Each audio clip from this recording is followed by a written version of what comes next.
If you have a current backyard land base, say in the city, and are looking at expanding, you can do so in at least a couple of ways. You can get more smaller sized backyard plots in the city, or get a large plot in a peri-urban context.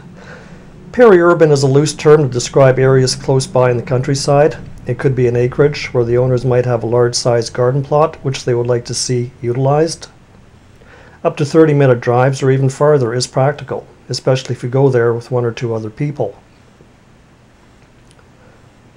Quarter-acre plots can easily be managed by going twice a week or so, sometimes even once a week, depending on what you plant.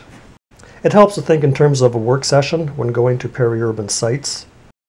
3-hour work sessions for plots in the quarter-acre range, a few times a week, seems to be adequate.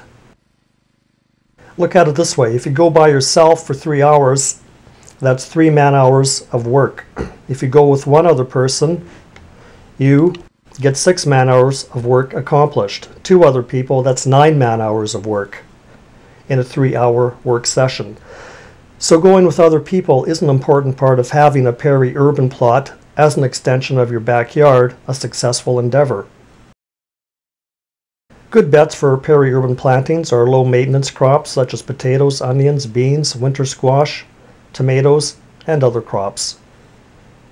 You'll need to experiment and see what works best in your area.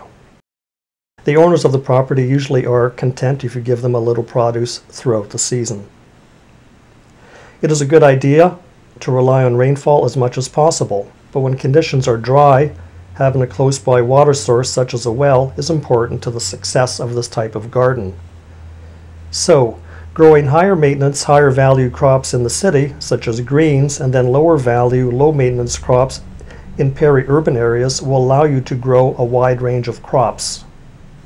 So good luck to you, and hope you are successful with your backyard farm.